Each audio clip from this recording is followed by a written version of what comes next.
안녕하세요. 오늘은 2026년을 미리 내다보는 거시경제 전망을 한번 깊게 파보려고 해요. 네, 안녕하세요. 주제가 재정 주도권의 시대인데요. 말이 조금 어렵게 들릴 수도 있는데 한마디로 정부 빚이 너무 많아져서 경제의 규칙 자체가 바뀌고 있다는 이야기입니다. 네, 맞습니다. 이게 우리 투자 전략에는 어떤 의미가 있을까요? 오늘 우리가 풀어야 할 핵심 질문은 바로 이것 같아요. 과거의 성공 공식이 더 이상 통하지 않는 새로운 시대에 우리는 어떻게 살아남고 또 기회를 잡아야 할까요? 네, 아주 정확한 지적이세요. 오늘 우리가 할 이야기는 단순히 내년에 금리가 오를지 내릴지 맞추는 그런 단기 예측과는 사원이 좀 달라요. 아, 단기 예측이 아니군요. 네, 미국 정부가 짊어진 이 구조적인 부채 문제가 어떻게 중앙은행의 독립성을 흔들고 또 기축통화인 달러의 위상까지 위협하는지, 와... 그리고 그 파장이 우리가 잘 모르는 시장의 어두운 구석까지 어떻게 퍼져나가는지 그 거대한 흐름을 한번 추적해 볼 겁니다. 모든 현상의 뿌리에 있는 이 연결고리를 이해하는 게 이번 탐구의 진짜 목표죠. 좋습니다. 그럼 그 거대한 흐름의 시작점부터 한번 파헤쳐보죠. 자료를 보니까 가장 먼저 눈에 들어오는 숫자가 있는데 바로 미국 국채가 38조 5천억 달러에 달한다는 거예요. 네, 어마어마한 숫자죠. 이게 미국 1년 총생산, 즉 GDP를 넘어선 수치라고요. 그런데 더 놀라운 건 지금 경기가 나쁜 것도 아니고 오히려 확장 국면인데 재정 적자가 이렇게 높다는 점이에요. 이건 정말 이례적인 일 아닌가요? 맞아요. 바로 그 점이 모든 문제의 시작을 알리는 가장 강력한 신호입니다. 이걸 두고 전문가들은 부채의 덫, 데트랩 메커니즘이 본격적으로 작동하기 시작했다고 말해요. 부채의 덫이요. 네, 학술적으로 보면 국가 부채가 GDP의 90%를 넘어서는 순간부터 빚의 효율이 급격히 떨어지기 시작하거든요. 아, 90%라는 기준선이군요. 네, 일종의 임계점인 셈이죠. 그 선을 넘으면 추가로 1달러의 빚을 내도 그게 1달러 미만의 경제성장밖에 만들어내지 못하는 상태에 빠지는 거죠. 아, 그러니까 빚을 내서 사업을 확장했는데 늘어난 이자 비용을 내고 나니 정작 손에 쥐는 돈은 예전보다 줄어드는 그런 느낌이랑 비슷한 거군요. 정확한 비유예요. 그런데 진짜 심각한 문제는 지금부터입니다. 더 심각한 게 있다고요? 네, 바로 이자 비용 자체의 폭증이에요. 불과 몇 년 전만 해도 미국 정부가 1년에 내는 이자 비용이 한 4천억 달러 수준이었는데 지금은 얼마인 줄 아세요? 글쎄요, 한 2배 정도 올랐을까요? 연간 1조 2천억 달러, 무려 3배나 폭증했어요. 1조 2천억 달러요? 잠깐만요. 그게 어느 정도 규모인지 감도 잘 안 오네요. 상상조차 힘든 금액인데요. 미국의 국방 예산 전체를 훌쩍 뛰어넘는 돈이 매년 오직 이자로만 빠져나가고 있는 겁니다. 와, 이 막대한 이자 부담이 결국은 독립기구라고 믿었던 중앙은행, 그러니까 연준의 결정에까지 영향을 미친다는 거죠. 그게 바로 재정적 종속화라는 아주 위험한 시나리오의 핵심입니다. 재정적 종속화. 네, 원래 연준의 존재 이유는 물가 안정, 즉 인플레이션을 잡는 거잖아요. 그렇죠. 그게 제1의 임무죠. 그래서 물가가 높으면 정부가 싫어하더라도 금리를 높게 유지해야만 해요. 그런데 정부가 내야 할 이자가 연 1조 2천억 달러에 달하는 상황이 되니 연준이 금리를 계속 높게 유지하기가 정치적으로 엄청나게 부담스러워지는 거예요. 걸고 정말로 정부의 이자 부담 때문에 금리를 내리는 결정을 할 수 있을까요? 그게 오히려 더 큰 신뢰의 위기를 불러오지는 않을까요? 굉장히 날카로운 질문이에요. 물론 연준은 절대 정부 때문에 금리를 내립니다라고 말하지 않겠죠. 당연히 그렇겠죠. 하지만 정치적 압박은 보이지 않게 작동합니다. 결국 인플레이션 통제라는 본연의 임무보다 정부의 재정 건전성을 유지시켜주는 쪽을 우선하게 될 가능성이 커지는 거죠. 이미 그 징후가 보이고 있어요. 어떤 징후죠? 연준의 목표는 2% 인플레이션인데 과연 그 목표를 달성할 의지가 진짜 있느냐는 의구심이 커지고 있거든요. 아, 그러고 보니 자료에서 거대한 돌출부라는 표현을 쓰면서 팬데믹 때 풀린 막대한 통화량 M2 증가를 지적했더라고요. 이게 2% 목표 달성을 불가능하게 만든다는 거죠. 네, 산술적으로 거의 불가능에 가까워요.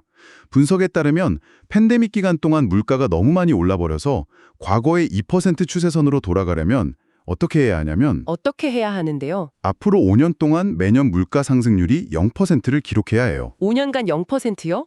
그건 현실적으로 일어날 수 없는 시나리오잖아요. 바로 그거죠. 이건 뭘 의미하냐면 연준이 겉으로는 2%를 외치지만 속으로는 영구적으로 더 높은 퍼머넌틀리 하이어, 물가 수준을 사실상 용인하는 쪽으로 정책 기조로 바꿨을 가능성이 매우 높다는 겁니다. 결국 인플레이션과의 전쟁에서 세그머니 항복 선언을 한 셈이군요. 이런 상황이 되니 채권 시장에서 아주 기이한 현상이 나타나고 있는 것 같아요. 자료에서는 이걸 거꾸로 가는 세상이라고 표현했는데 단기 금리는 내릴 거라고 기대하는데 장기 금리는 오히려 오르고 있다고요. 보통은 같이 움직여야 정상 아닌가요? 맞아요. 그래서 거꾸로 가는 세상이라는 표현이 딱 들어맞죠. 이걸 전문 용어로는 구조적 스티프닝 현상이라고 불러요. 구조적 스티프닝. 네.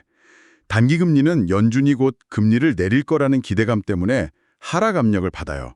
이건 우리가 흔히 생각하는 거죠. 네네. 그런데 30년 만기 같은 장기 금리는 전혀 다른 논리로 움직이는 거죠. 투자자들이 앞으로 30년 동안 미국 정부가 과연 빚을 제대로 갚을 수 있을까 하는 근본적인 의심을 하기 시작한 거예요. 그러니까 이걸 개인에 비유하자면 제가 친구에게 다음 주에 갚겠다고 10만 원을 빌리는 건 이자를 싸게 쳐주는데 30년 뒤에 갚겠다고 1억을 빌리려고 하면 네가 30년 뒤에 그걸 갚을 수 있을지 어떻게 믿어 하면서 엄청난 이자를 요구하는 거랑 비슷한 거군요. 완벽한 비유입니다. 투자자들이 미래의 불확실성과 위험에 대한 보상, 즉 기간 프리미엄, 텀 프리미엄을 훨씬 더 높게 요구하기 시작한 겁니다. 기간 프리미엄. 네, 미국 정부의 장기적인 신용에 금이 가고 있다는 뜻이죠. 이런 상황에서 미국 재무부가 아주 흥미로운 전략을 쓰고 있어요. 어떤 전략이죠? 전체 국채 발행 물량의 84%를 1년 미만의 단기 국채, 즉 T빌로 채우고 있다는 점이에요. 84%나요. 거의 단기 빚 돌려막기 수준처럼 들리는데요. 왜 이런 극단적인 전략을 쓰는 거죠? 단계적으로는 아주 영리한 수죠. 곧 연준이 금리를 내릴 테니 단기채 위주로 발행하면 금리 인하 즉시 이자 비용 절감 효과를 톡톡히 볼 수 있거든요. 아, 그런 계산이 깔려 있군요. 하지만 이건 재정 전체를 단기금리 변동에 극도로 취약하게 만드는 양날의 검입니다. 더 무서운 건 그 이면에 숨겨진 의도예요. 숨겨진 의도요. 네, 장기 국채 발행 비중을 1.7%까지 극단적으로 낮춰놨는데 이건 만약 나중에 장기 금리가 통제 불가능하게 치솟을 경우 정부가 비교적 적은 돈으로 시장에 개입해서 금리를 인위적으로 찍어 누르는 정책, 즉 수익률 곡선 제어, 일드 커브 컨트롤, YCC를 시행할 판을 미리 깔아두는 것일 수 있다는 분석이 나옵니다. 수익률 곡선 제어, YCC라는 게 정확히 뭔가요? 정부가 그냥 지금부터 장기 금리는 3% 이상 못 올라간다. 땅땅땅 하고 시장의 힘을 강제로 억누른다는 뜻인가요? 그게 정말 가능한 일이에요? 네, 바로 그 뜻입니다. 시장 기능을 완전히 무시하는 극약 처방이죠. 와, 일본이 오랫동안 써왔던 정책이기도 하고요. 그만큼 정부가 재정적으로 궁지에 몰렸다는 걸 보여주는 신호이기도 합니다. 그리고 이 현상은 이제 미국만의 문제가 아니에요. 다른 나라도 그렇다는 건가요? 네, 미국, 영국, 독일, 심지어 일본까지 주요 선진국들의 30년물 장기금리가 약속에는 한 듯이 동시에 오르고 있어요. 이건 개별 국가의 정책 문제를 넘어서는 겁니다. 그럼 이건 뭐죠? 우리가 쓰는 돈, 즉 명목 화폐 시스템 전체에 대한 깊은 불신이 전 세계적으로 확산되고 있다는 증거입니다. 요즘 금 가격이 왜 그렇게 오르는지 그 이유도 바로 여기에 있습니다. 명목화폐 시스템 전체에 대한 불신이라니 이야기가 정말 커지네요. 그렇다면 당연히 그 시스템의 중심에 있는 기축통화, 달러의 위상도 흔들릴 수밖에 없겠네요. 네, 이제 그 이야기로 넘어가야죠. 분석에 따르면 달러가 구조적인 약세로 전환될 가능성이 매우 높게 점쳐지고 있어요. 달러 약세. 그걸 보여주는 가장 핵심적인 지표가 바로 순국제 투자 포지션 NIPB입니다. NIP요. 조금 생소한데 쉽게 설명해 주실 수 있나요? 물론이죠. 한 나라가 해외에 투자한 돈, 즉 자산에서 외국인들이 그 나라에 투자한 돈, 즉 부채를 뺀 값이에요. 아, 자산 빼기 부채군요. 네, 이게 플러스면 순채권국, 마이너스면 순채무국이죠. 현재 미국의 NIP는 마이너스 26조 달러, 인류 역사상 가장 큰 규모의 순채무국입니다. 마이너스 26조 달러. 간단히 말해 전 세계에서 돈을 가장 많이 빌려 쓴 나라라는 뜻이죠. 전 세계 최대 강대국이 사실은 전 세계 최대 빚쟁이라는 거군요. 충격적이네요. 그렇죠. 과거에는 이게 큰 문제가 안 됐어요. 외국인들이 미국 주식이나 채권에 투자하면 미국 자산 가격이 오르고 동시에 달러 가치도 강세를 보이면서 양쪽에서 돈을 버는 윈윈 효과를 누렸거든요. 아, 투자자 입장에선 정말 좋았댔네요. 그런데 앞으로 달러가 약세로 돌아선다고 생각해보세요. 미국 자산에 투자했다가 자산 가격이 올라도 달러 가치가 떨어져서 환차손을 보면 결국 손해를 보는 루즈루즈 환경으로 바뀌게 됩니다. 루즈루즈 환경이 되면 굳이 미국 자산을 들고 있을 이유가 없겠네요. 자본이 빠져나가는 건 당연한 수순이겠어요. 바로 그겁니다. 외국인 투자자들이 미국 자산을 팔고 다른 비달러 자산으로 이동하기 시작하면 그 자본 유출 자체가 달러 약세를 더욱 부추기는 악순환, 즉 자기 강화적 흐름을 만들 수 있어요. 악순환이요? 네, 분석에서는 향후 5년간 최대 7조 달러, 우리 돈으로 거의 1경 원에 가까운 돈이 미국을 빠져나갈 수 있다는 전망까지 나옵니다. 1경원이요? 그럼 그 어마어마한 돈은 다 어디로 가는 걸까요? 자료에서는 신흥국, 즉 이머징 마켓을 주목하고 있던데요. 맞아요. 그동안 신흥국은 위험 자산의 대명사 아니었나요? 전통적으로는 그랬죠. 하지만 이제 판이 바뀌고 있어요. 달러 약세는 신흥국 자산에는 가장 큰 호재로 작용하거든요. 이미 신흥국의 현지 통화 표시 채권 수익률이 미국의 웬만한 기업 채권 수익률을 넘어서고 있어요. 오, 정말요? 선진국들은 재정 위험이라는 구조적인 문제를 안고 있는 반면 오히려 많은 신흥국들의 기초 체력, 즉 펀더멘털이 재평가받기 시작한 거죠. 아, 관점이 바뀌고 있군요. 그래서 앞으로 몇 년간 선진국에서 신흥국으로의 자본 대이동이 가장 중요한 구조적인 투자 테마가 될 거라는 전망이 지배적입니다. 거시적인 흐름은 알겠습니다. 그런데 이렇게 큰 흐름 말고 시장 구석구석에 우리가 잘 모르는 위험들이 숨어 있을 것 같아요. 네, 분명히 있죠. 자료에서 와일드 웨스트, 즉 무법지대에 비유한 3호 신용, 프라이빗 크레딧 시장이 있던데 여긴 어떤 곳인가요? 말 그대로 금융당국의 규제가 거의 미치지 않는 거대한 그림자 금융시장이에요. 지난 6년 동안 시장 규모가 2배 이상 성장할 정도로 아주 뜨거운 곳이죠. 그렇게나 많이 성장했다고요? 네. 문제는 투명성이 극도로 낮다는 겁니다. 일반적인 공모 시장에서는 돈을 빌리기 어려운 신용 등급이 낮은 한계 기업들이 주로 이 시장으로 몰리는데 신용 위험이 한 곳에 집중되고 있는 거죠. 얼마나 불투명하길래 와일드 웨스트라는 말까지 나오는 건가요? 가장 충격적인 사례가 하나 있었어요. 여러 운용사들이 똑같은 대출 자산을 담보로 상품을 만들었는데요. A 운용사는 그 자산의 가치를 91달러로 평가한 반면 B 운용사는 77달러로 평가한 사실이 드러났어요. 잠시만요. 완전히 똑같은 자산을 두고 그렇게 다르게 평가했다고요? 네, 그렇습니다. 이건 이건 그냥 깜깜이 시장이라는 얘기잖아요. 누가 뭘 들고 있는지, 그게 진짜 얼마짜리 자산인지 아무도 모른다는 거니까요. 2008년 금융위기 때 서브프라임 모기지 사태가 떠오르는데요. 네, 많은 전문가들이 바로 그 점을 우려하고 있습니다. 그리고 모두가 열광하는 AI 분야에도 비슷한 그림자가 있어요. AI 분야에도요? 네, AI 주식시장의 뜨거운 열기와 그 기업들의 신용을 평가하는 채권 시장의 냉정한 시선 사이에는 엄청난 온도차가 존재합니다. AI 분야에도 숨겨진 위험이 있다고요? AI 클라우드 기업인 코어웨이브 사례가 아주 흥미로웠어요. 네, 그 사례가 지금의 상황을 상징적으로 보여주죠. 코어웨이브의 주가는 AI 혁명의 수혜주로 각광받으며 고공행진을 하고 있어요. 네, 많이 들어봤어요. 그런데 이 회사의 5년 만기 신용부도 수업 스프레드를 보면 완전히 다른 이야기가 펼쳐집니다. CDS 스프레드라는 건 그 기업의 부도 위험을 나타내는 지표죠. 맞습니다. 현재 코어웨이브의 CDS 스프레드는 향후 5년 안에 이 회사가 부도날 확률이 42%에 달한다는 걸 가격에 반영하고 있어요. 신용시장에서는 5년 안에 파산할 확률이 거의 50%에 가깝다고 본다는 거잖아요. 그렇죠. 이건 완전히 다른 두 개의 현실이 공존하는 것 같은데요. 왜 이런 엄청난 괴리가 생기는 건가요? 주식시장은 AI가 세상을 바꿀 것이라는 10년, 20년 뒤의 장밋빛 꿈과 내러티브에 투자하는 경향이 강해요. 그렇죠. 미래 가치를 보는 거니까요. 반면 신용시장은 훨씬 더 냉정하죠. 그래서 당장 내년에 이자 낼 돈은 있나 하는 단기적인 생존 가능성을 따지거든요. 아, 관점 자체가 다르군요. 네, AI 성장이라는 화려한 이야기 뒤에 숨겨진 극단적인 신용 위험을 보여주는 지표로 지금의 기술주 버블이 언제든 꺼질 수 있는 에코 버블일 수 있다는 경고를 보내는 겁니다. 와, 정말 아찔하네요. 이런 거대한 경제 변화와 보이지 않는 위험들이 우리 같은 보통 사람들 삶에는 구체적으로 어떻게 와닿을까요? 소비자 심리 지표가 완전히 두 개로 쪼개졌다는 부분이 특히 인상 깊었어요. 네, 지금 미국 경제는 사실상 두 개의 다른 경제로 분리되고 있어요. 두 개의 경제요? 바로 가진 자의 경제와 못 가진 자의 경제입니다. 자산을 많이 보유한 상류층은 주식과 부동산 가격이 오르니까 경기가 좋다고 느껴요. 컨퍼런스 보드 소비자 신뢰 지수가 이걸 반영하죠. 아, 자산가들의 심리지수군요. 반면 자산이 별로 없는 중산층 이하는 월급은 제자리인데 임대료, 보험료, 전기요금 같은 필수 생활비가 극동하니까 죽을 맛인 거예요. 정말 현실적인 고통이네요. 미시간대 소비자 심리지수 MSI가 바로 이들의 고통을 보여주고요.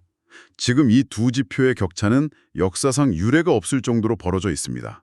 아, 그러니까 자산이 있는 사람들은 자산 가격이 오르니 살만하다 느끼고 자산 없는 사람들은 월급은 그대로인데 월세, 전기세만 오르니 못 살겠다고 느끼는 완전히 다른 세상을 사는 거군요. 맞습니다.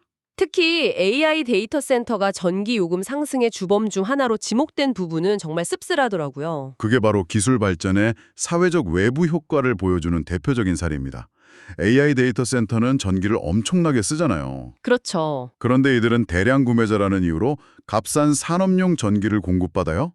문제는 이 때문에 전력망을 새로 깔고 증설하는 비용이 발생하는데 그 비용은 고스란히 일반 가정의 주거용 전기요금에 전가된다는 겁니다. 세상에, 그건 몰랐네요. 실제로 데이터 센터가 밀집한 버지니아 같은 지역은 지난 5년간 일반 가정의 전기요금이 25%나 올랐어요. 기술 발전의 혜택은 소수의 기업이 독점하고 그로 인한 비용 부담은 다수의 평범한 시민들이 떠안는 구조라니 이건 좀 불공평하게 들리는데요? 네, 바로 그게 지금 일어나고 있는 경제 양극화의 가장 아픈 단면을 보여주는 사례라고 할 수 있습니다. 자, 그럼 이 모든 분석을 종합해서 이런 복잡하고 새로운 시대에 우리 자산을 어떻게 지켜야 할까요?